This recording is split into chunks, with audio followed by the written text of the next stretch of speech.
Hello, everyone. I'm Olympia. Thank you for being here with me in this wonderful place called Lights Out Library, and I have a great story to tell you.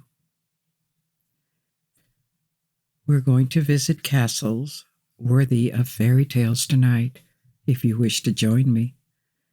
This will take us to the green landscapes of Berkshire in England, to Windsor Castle, to the Loire Valley in France, and the Château of Chambord, with its distinctive Renaissance architecture. And we will begin with the extravagant Neuschwanstein Castle in Bavaria, in the south of Germany, near the frontier with Austria. As always, you do not need to watch the video to follow along. If you wish to, you may close your eyes and only focus on the sound of my voice as we embark on this adventure together. If you happen to fall asleep and just wish to resume the video later, or to jump directly to a particular part of the story, timestamps are listed below. Also below you will find links to different streaming options like Spotify, Apple Podcasts, Amazon Music. If you are so kind, please subscribe to my channel and click the like button. This helps support the channel and limits ads as much as possible. Please also follow us on Facebook for announcements. So let's begin our discovery of Neuschwanstein and its no less eccentric creator, King Ludwig II of Bavaria. Neuschwanstein is probably the closest building to the idea of a European fairy tale castle. It dominates a hilly landscape, being located just at the foothills of the Alps, where the transition to the mountain chain begins. Its position on top of a rugged hill makes it visible from afar, with its multiple stories and sloped roofs, and with slender towers that evoke a kind of romantic and magical vision of the Middle Ages. The real story of this castle has really more to do with the dreams of an eccentric king. It was built entirely long after the Middle Ages and contributed to King Ludwig II's loss of his kingship. Let's explore the story and visit Neuschwanstein's exteriors and interiors, which are no less extravagant. Ludwig II was born in 1845 in the house of Wittelsbach. The family can be traced back to the 11th century, and they played a significant role in the history of Europe. They owned lands and titles in Germany, such as Bavaria, Palatinate, and Cologne, as well as the Netherlands. Through marriages, different branches of the family ruled over Sweden, Denmark, and Norway, Bohemia, Hungary, and Greece at various times. In 1805, during the Napoleonic Wars, the Kingdom of Bavaria was created with the support of Napoleonic France against its rivals Austria and Prussia. But before the end of the Napoleonic Wars, Bavaria switched sides and declared war on France when the winds changed direction in 1813. The new Kingdom of Bavaria survived the Napoleonic era as an independent state, functioning as a constitutional monarchy with the Wittelsbach on its throne. They managed to keep their position and their ancestral lands in the south and west of Germany.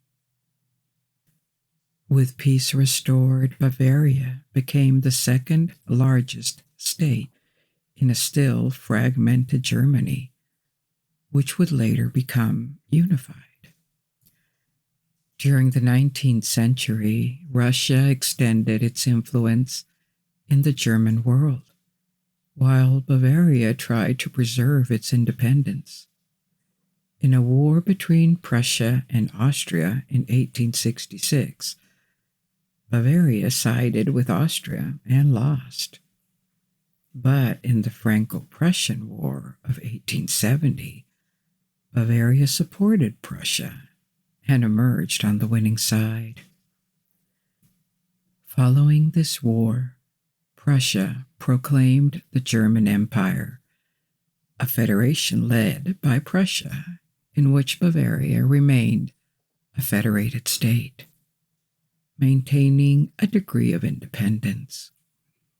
The ruling dynasty retained their title of Kings of Bavaria, and this lasted until the end of the First World War. The Kingdom of Bavaria disappeared in 1918 when Germany became a republic after losing the war to the Allies. King Ludwig II was born and lived his entire life during this period when Bavaria was independent and then semi-independent.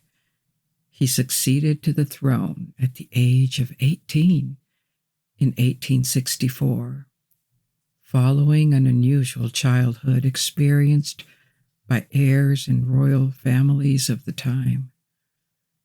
He was often reminded of his royal status and the burdens that awaited him.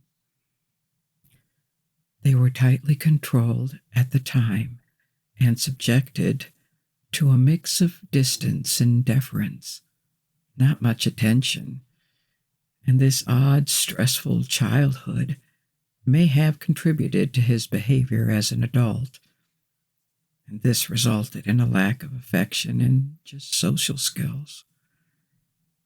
As a child, Ludwig was painfully shy and lived in his dreams. He struggled to interact with relatives and servants. He would switch between friendliness, authoritarianism, and coldness unexpectedly. Ludwig had difficulty focusing on things that did not interest him, and upon becoming king, he quickly stopped pretending he had any interest in state matters. He resided at Castle Neuschwanstein, a fantasy castle built by his grandfather, which probably fueled his imagination of adventures and fairy tales and medieval chivalry. The castle's Gothic revival style, which was popular in the 19th century, inspired his future vision for Neuschwanstein Castle. The walls of Neuschwanstein Castle featured frescoes depicting heroic German legends, particularly by Lohengrin Knight of the Swans from German medieval literature, influenced by Arthurian legends. Lohengrin was the son of Percival, the Knight of the Holy Grail, and he was sent on a boat pulled by swans to rescue a maiden. During his adolescence, Ludwig enjoyed reading poetry and staging scenes from operas by Richard Wagner, who glorified German mythology and medieval tales.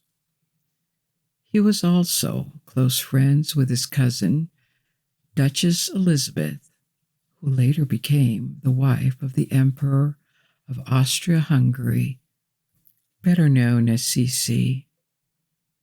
When Ludwig ascended the throne after his father's death, he initially enjoyed popularity. He was young and handsome, but his eccentricity became a concern for the state.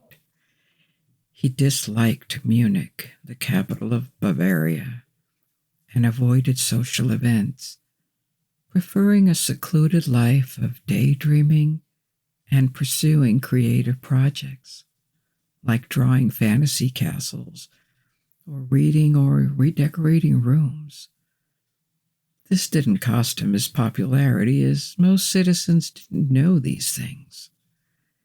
And the new king also enjoyed traveling to the Bavarian countryside, where he would be happy to talk with small groups of people and reward them with lavish gifts. Tensions in Ludwig's government arose as he refused to communicate with his ministers. One of his earliest acts as a king was summoning Richard Wagner to his court and becoming his prominent patron, and made Wagner's fortune. Ludwig developed a fascination with romantic architecture and had the means and the power to bring his visions to life. Influenced by his travels to France, visiting castles such as Pierrefonds, an ancient medieval forest near Paris, and Versailles, that had been recently built in the so-called style historicist, that is to say, the imitation of past styles, but with a romantic and slightly exuberant twist. Pierrefonds is not really, or not only, a medieval castle, but it is also the romantic version of it that some people dreamt of in the 19th century. He also visited Versailles and explored medieval castles in Germany. Ludwig's taste and ideas for the grandiose buildings with cultural heritage flourished. Neuschwanstein Castle was not the only palace, not the most expensive one Ludwig commissioned during this time either. He also built Linderhof, a palace inspired by Versailles, in the new French Baroque style, with spectacular gardens. The ground contained an artificial grotto, where Ludwig could ride on a boat shaped like a shell. And even bigger and more expensive was Hegerenkemsee, a smaller-scale replica of the Palace of Versailles. However, Neuschwanstein Castle became the most notorious. Ludwig envisioned it as a dramatic medieval or Romanesque fortress with soaring fairy tale-like towers. Rumors suggest that Ludwig had seen the location as a child and desired to make it his private retreat in honor of Wagner and his dreams of fairy tales and an idealized past. Construction of Neuschwanstein began in 1869, when Ludwig was in his 20s. The palace reflects the architectural trends of the time. As romantic castles that reimagined the past were fashionable across Europe. Today, there are still many castles in Britain, France, and in Germany.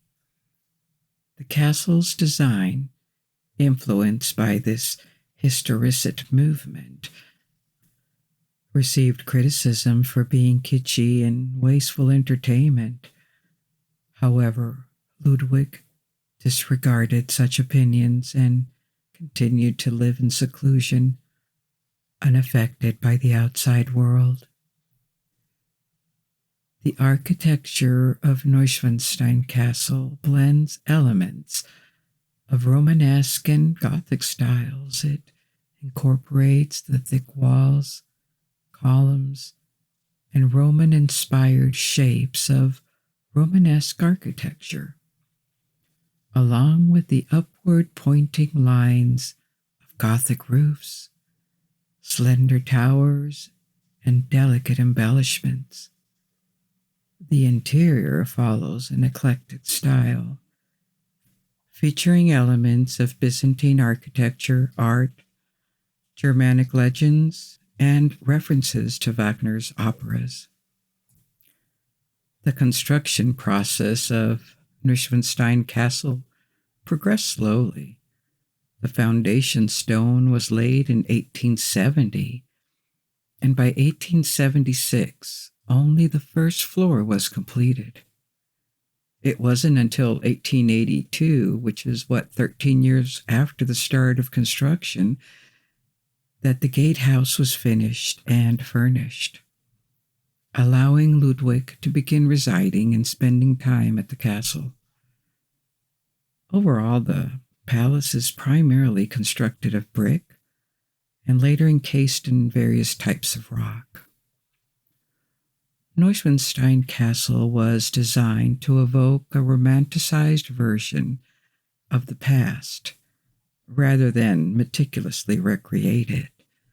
The construction incorporated a steel framework in certain parts, indicating the nature of the building process. The plans included modern comforts and amenities of the post-industrial revolution era, such as running hot water and central heating. There were telephone lines. However, the place was meant to serve only King Ludwig's dreams and had no space for the royal court. It housed only the king's private lodgings and servants' rooms, resembling more of a theatrical setting for his personal use and occasional gatherings with relatives or friends. There is a sense of sadness and detachment from reality in this project. Ludwig II never married and did not express a desire to do so, although he was briefly engaged. He called it off, blaming his fiancée's father. Whether he had different romantic inclinations or simply lacked interest in love or sexuality is unknown. If he ever had such feelings or leanings, he repressed them entirely. Remaining a bachelor in the conservative and traditional environment of the 19th century Bavaria, and this was considered unusual for a king. But Ludwig refused to conform to societal pressure. It appears that he maintained platonic friendships with both men and women. Despite the personal aspects of Ludwig's life, construction on Neuschwanstein Castle continued to progress. By the early 1800s, the palace began to resemble its current form. The entrance to the palace is through a symmetrical gatehouse with two towers leading to a courtyard. The southern part of the courtyard offers a view of the mountain scenery, while the northern side features an elevated platform and gallery as a decorative element, providing a view of the Bavarian countryside. On the opposite side of the courtyard is the palace hall, which serves as the true residential building, containing the king's staterooms and servants' rooms. This 5-story structure exhibits Romanesque windows, smaller towers, and embellishments following the curve of the ridge, suggesting a defensive aspect similar to a medieval castle. While the palace interior features impressive rooms, it was never completed. The reasons behind this will be explored later when we delve into the fate of Ludwig II. More than 200 interior rooms were planned for Neuschwanstein Castle, including spaces for guests and servants, along with all the necessary logistics. The first two stories were dedicated to administrative and servants' rooms, while the upper stories housed the king's apartments and staterooms, where the most impressive and ornate rooms were decorated and furnished. Among these rooms, the throne hall stood out with its impressive height of 13 meters, which is over 40 feet, and lavish decorations of gardens, mosaics, and frescoes reminiscent of Byzantine art. The decorations symbolized the divine right of kings and featured portraits of kings turned saints, such as Saint Louis of France, Saint Edward the Confessor of England, or Saint Olaf of Norway. The interior design created a fantastical atmosphere, even though Ludwig II, as the king of a constitutional monarchy, did not possess unrestricted sovereign power in reality. Another notable room was the Hall of the Singers, a large rectangular ballroom adorned with themes from medieval chivalry and courtly love, drawn particularly from Wagner's operas like Lohengrin and Parsifal. Similar to the throne hall, this room was conceived as a walkable monument, a theatrical setting, rather than serving a specific purpose. There were also additional rooms furnished and decorated in the neo-Gothic style, such as Ludwig's private apartments, dining room, bedroom, study room, and drawing room. These rooms were completed towards the end of Ludwig's reign, and his eccentric dreams and extravagant spending became increasingly unsustainable. He funded the construction of projects even with his own money, accumulating massive amounts of debt that he could not repay. His refusal to fulfill the role of a traditional head of state caused friction with his government over the years, leading them to eventually depose him on grounds of insanity. It is difficult to determine if Ludwig II was truly mentally ill in a clinical sense. He displayed eccentric behavior and defied social expectations, but he retained rationality in everyday life without apparent memory loss or other obvious signs of mental pathology. Rejecting reality and sacrificing everything for one's own fantasy dreams can be interpreted as selfish behavior, rather than an illness by today's standards. Regardless, he was deposed, and shortly after, in 1886, he died. His death remains somewhat mysterious, as he was found floating dead near the shore of a lake. It was officially ruled as a suicide by drowning, although the autopsy report indicated no water was found in his lungs. So the possibility of murder exists, and speculation that he was eliminated as he tried to escape, or just to get rid of him. These speculations have existed since then. The Kingdom of Bavaria went on until 1918 as a federated state of the German Empire, until it was abolished when Germany became a republic. Since then, Neuschwanstein has turned into a symbol of the era of Romanticism. It has appeared in movies and become a very famous landmark. It served as an inspiration for Sleeping Beauty Castle at Disneyland and has been visited by millions.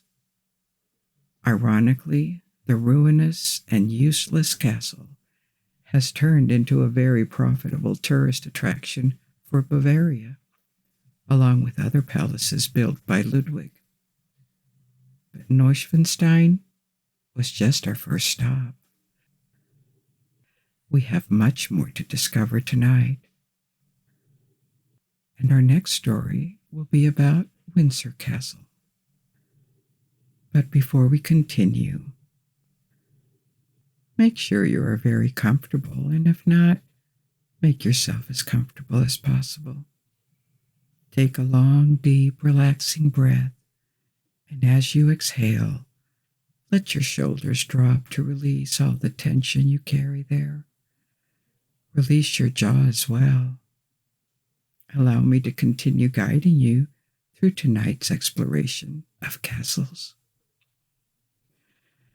Windsor Castle, our next destination, stands as the longest continuously inhabited palace in Europe, spanning nearly 1,000 years of history from the Middle Ages to the present day.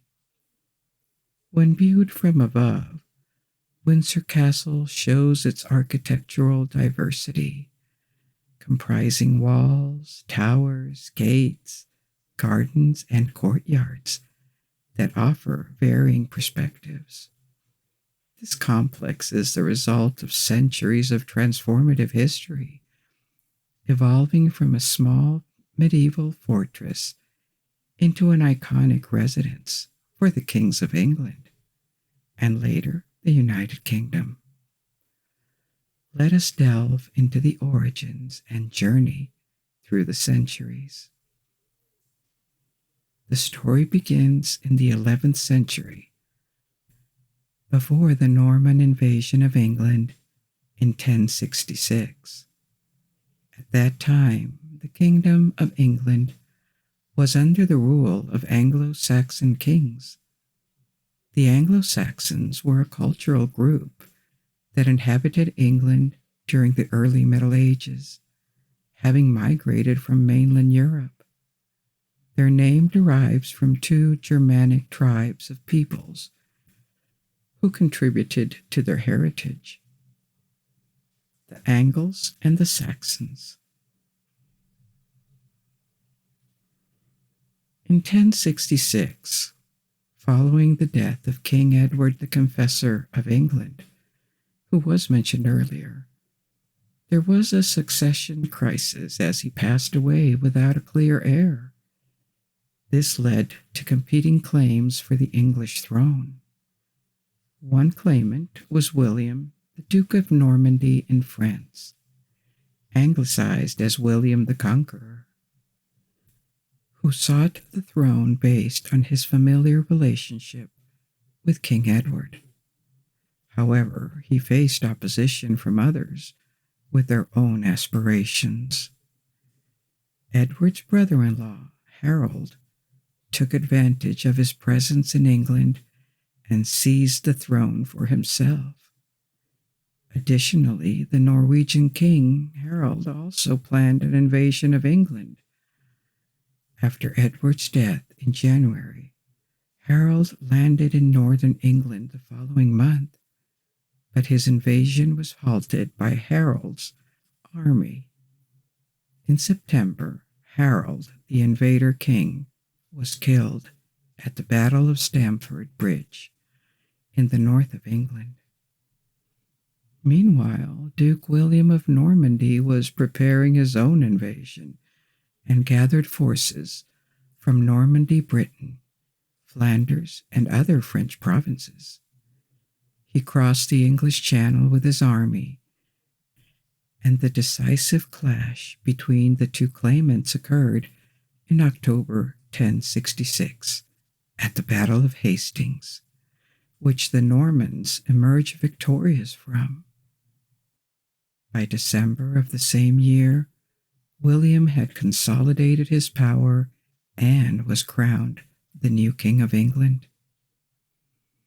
However, the process of pacifying the kingdom and securing Norman rule over England continued for several years. Despite the ongoing war, the Normans firmly established themselves in England, and William became known as William the Conqueror. The successful Norman invasion of England had various consequences for the country, including aspects such as language, the replacement of elites, and a complex relationship with France. As the Dukes of Normandy became vassals to the King of France for their continental possessions, they also held the position of peers and rivals as kings of England. The architectural impact was significant as well, with the new king commissioning the construction of numerous castles to exert control over his kingdom. A particular focus was placed on fortifying London by establishing a ring of fortifications, each within a day's march from the capital. This strategic placement allowed for quick reinforcement in the event of a revolt. Windsor Castle was part of this defensive ring and initially began as a motte and bailey castle, consisting of a fortified tower atop an artificial hill or mound. As this was still the early 11th century, and medieval castles were relatively simple compared to later periods, the initial structure at Windsor Castle, which can still be seen today, was more basic and primarily made of wood. Originally functioning purely as a fortress, Windsor Castle did not serve as a royal residence initially. However, it held some significance within the ring of fortifications due to its strategic position overlooking the Thames River. Over time, Windsor Castle underwent reconstruction and expansion to become the grand structure we know today, featuring multiple towers and defensive structures. An important route into London was the former palace of Edward the Confessor, which the first Norman king preferred to use because it was closer to London and slightly to the east of Windsor Castle. In the 12th century, the castle began its expansion until King Henry I, the fourth son of William the Conqueror. He was the first to use Windsor as a royal residence, followed by his successor Henry II. The keep was almost entirely rebuilt with stronger foundations and thick stone walls in the 13th and 14th centuries. As the castle grew exponentially, it transformed into a large medieval castle that the kings used both as a defensive structure and as a residence. Given the troubled times in England during the early 13th century, during the First Baron's Wall, a civil war initiated by a group of major landowners against King John of England, Windsor was besieged but managed to resist. It was further expanded and became the most important royal residence. An upper ward consisting of private apartments and a lower ward dedicated to the public face of the monarchy were established. However, the kings did not always stay at Windsor. In the 14th century, King Edward III undertook extensive remodeling of Windsor Castle in a style that maintained medieval elements but incorporated larger windows, unified roof lines, and an intention to transform Windsor into a symbol of monarchy. The castle became a monumental structure that embodied and projected royal power, while also offering luxurious accommodations for the court. Windsor Castle witnessed technological advancements as well. In 1354, the first weight-driven mechanical clock in England, a marvel of technology at the time, was installed at Windsor. Alongside the evolution of architectural styles and tastes, Gothic architecture made its way to the castle. St. George's Chapel, an example of late medieval English Gothic architecture, was built in the 15th century. This architectural style, also known as Perpendicular Gothic, is reflected in the chapel's design. In the 19th century, St. George's Chapel became the preferred burial place for the British royal family, surpassing the significance of Westminster Abbey, which had long held importance for the English monarchs. However, following the Middle Ages, the overall importance of Windsor Castle gradually declined. By the end of the 15th century, it entered a troubled period marked by the aftermath of the 100 Years' War and the approaching conflict of the War of the Roses, a protracted civil war for the throne. Strategically, the age of medieval castles had waned with advancements in artillery. Although Windsor remained a royal residence, it did not witness any fighting during the War of the Roses. The focus of the war shifted from prolonged sieges to decisive battles, leaving castles like Windsor frozen in time. However, in the 16th century, Henry VIII and later Queen Elizabeth I initiated remodeling projects at Windsor Castle. The castle served as a venue for diplomatic engagements with visiting dignitaries, and Queen Elizabeth spent a significant amount of time there. Should a crisis arise, Windsor could still function as a safe haven, but its medieval appearance and outdated features made it increasingly unsuitable as a royal palace. The changing tastes and the needs of the monarchs aligned with the Renaissance and the Baroque eras, calling for spectacular palaces that showcased wealth and provided an ideal setting for entertaining the growing royal court. Medieval castles with their thick walls and defensive structures did not align with the desired aesthetics and functionality. They were deemed too cold and dark for the evolving requirements. The challenge was how to modernize Windsor Castle without compromising its existing structure. After Queen Elizabeth's reign, the castle lost significance and primarily served as a hunting lodge on rare occasions. Despite its size, the needs of the monarchy had outgrown it. The outbreak of the English Civil War in 1642 pitted the royalist supporters of King Charles I against the parliamentarians who backed the Parliament of England. Parliament grew concerned that Windsor Castle could become a base for the king's advancement on London and subsequently seized control of the castle.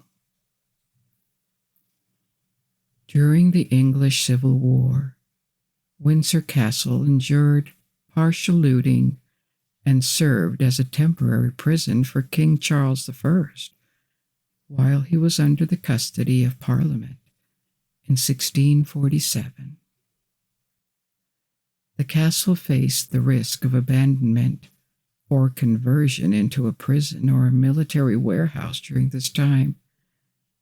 However, it survived and regained importance with the restoration of the monarchy in 1660 under the reign of King Charles II. Windsor Castle underwent further expansion due to its insufficient space to accommodate the large court. The interior was remodeled to modernize it and cater to the needs of a 17th century monarchy. Influenced by the style of Louis XIV, particularly that of Versailles, Charles II commissioned the creation of spectacular Baroque interiors and additional space at Windsor. These improvements revitalized the castle as a royal residence for a period of time. Subsequent monarchs showed less enthusiasm for Windsor, preferring other residences. However, in the late 18th and 19th centuries, the castle experienced another period of rejuvenation. Its antiquity and association with the English monarchy drew increased interest and care. When King George IV ascended to the throne in 1820, he desired a palace large enough for grand court events, making Windsor an obvious choice. During the 19th century, considering such a historical significance and nation building held greater importance. Although Buckingham Palace, the current residence of the British royal family in London, was smaller and unfinished at the time, Windsor had the prestige of a palace that had witnessed the reigns of successive kings since William the Conqueror. In the 1820s and 1830s, Windsor underwent further renovations to meet the changing needs of the monarchy and uphold its historical significance. Windsor Castle underwent a significant remodeling in the 19th century, marking its most important transformation since the Middle Ages. The round tower was heightened to create a more imposing and dramatic appearance. The exterior of the upper ward was completely remodeled in a neo-medieval style, emphasizing Gothic elements. The interiors were also refurbished to reflect the taste of the 19th century. During the Victorian era, after the death of King George IV, Windsor Castle regained its status as a principal royal residence. However, Buckingham Palace became more prominently used in the 20th century and is now the most famous and symbolic residence of the British monarchy. Windsor Castle was favored by Queen Victoria and Prince Albert. It reached its social peak during this time, hosting numerous social events, receptions, and balls for court entertainment as well as diplomatic and political purposes. The gardens and many apartments were redesigned, adding another layer of history to the complex. After the death of Prince Albert, the atmosphere at Windsor Castle became somber as Queen Victoria mourned her husband. Only toward the end of her reign, at the close of the 19th century, did entertainment return to the castle, with the staging of plays, operas, and other festivities. However, the vibrant years of the mid-19th century had passed, and following Queen Victoria's demise, the castle never regained its central role. Successive monarchs still resided at Windsor, but they preferred other homes, relegating Windsor to occasional use on weekends or for receiving foreign guests. Today, Windsor Castle serves as both a working royal palace and a tourist attraction. Visitors can explore not only the castle's immense size, but also its rich layers of history, ranging from medieval foundations and walls to Gothic and Neo-Gothic features, Baroque elements, classical influences, and historicist interiors. For our third visit of the night, we are heading to France and a Renaissance chateau, which is also a famous landmark, Chambord.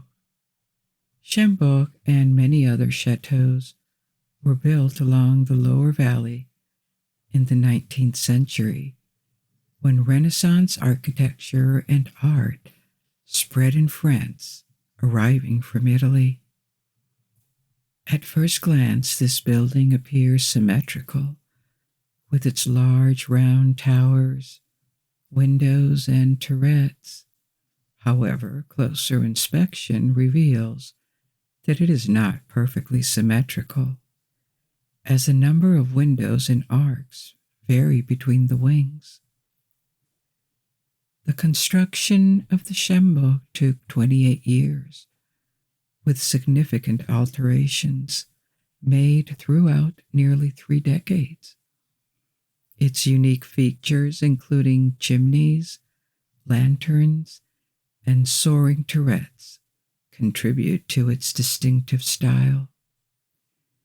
To understand the origins of this shape and style, we need to delve into some history. As previously mentioned in the story about Windsor Castle, during the War of the Roses, the castle experienced neglect. However, in contrast, the second half of the 15th century and the beginning of the 16th century were prosperous times in France.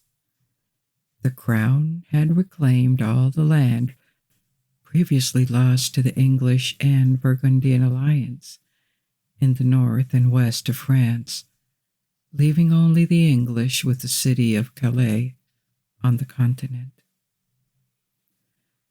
The successor to Charles VII, the king aided by Joan of Arc during the 100 Years' War, was Louis XI. He rid himself of the main rival of the kings of France, the Dukes of Burgundy. The Duchy of Burgundy was a powerful entity in the 15th century, possessing lands and vessels in the eastern part of France, as well as present-day Belgium and the Netherlands. The duchy became so wealthy and influential that it became an independent state, no longer honoring its former allegiance to the kings of France. This led to war between Burgundy and France. Although peace with England did not eliminate the threat posed by the Burgundy, it took another king and numerous battles to resolve the situation. By the end of the 15th century, France finally achieved peace and found itself in a favorable position. Its neighboring countries were no longer significant threats, as they were either too small or dealing with their own issues. The return of peace revitalized architecture and the economy. Medieval trade with Italy, Germany, and the Low Countries was once again flourishing. As a result, the Kingdom of France regained its preeminence and prosperity, reminiscent of its status in Western Europe during the 12th and 13th centuries. France, with its newfound resources and influence, began looking outward for expansion opportunities after the successful events of the 15th century. Italy emerged as an attractive region for several reasons, including its wealth and prosperous city-states that had thrived in the previous century. Italy served as a gateway for trade with the Mediterranean and offered access to the riches of the Middle East and Asia, which passed through Venice and Genoa. The rivalries between these Italian states made it a perfect playground for foreign powers to intervene. French kings such as Charles VIII, Louis XII, and Francis I took an interest in Italian affairs and launched expeditions to Italy. Another appealing aspect of Italy was its cultural significance, as the Renaissance had originated there in the 15th century. Italy became a hub for innovation in various fields, including the arts and architecture, literature and science, and even warfare. In contrast, medieval countries appeared technologically and culturally backward. Although France intervened in Italy to expand its influence, the endeavors proved to be costly and ultimately ineffective in establishing a lasting presence. France gained a reputation as a bully in Europe diplomacy. However, culturally, this period brought the French elite in close contact with the Italian Renaissance and led to a transformative change in France. The aristocracy embraced new ways of living, building, dressing, and pursuing scientific and philosophical discoveries. This marked the end of the medieval era and heralded the decline of medieval castles. The nobles no longer wished to inhabit cold and dark fortresses, but desired elegant palaces with ample light and fine furnishings, libraries, and art collections that had already been embraced in Italy.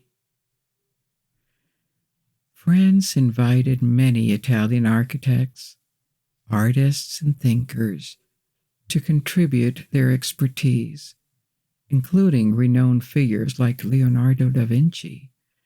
During the early 16th century, numerous chateaux, the new residences of wealthy aristocrats, and royals were built along the River Loire in the central western region of France.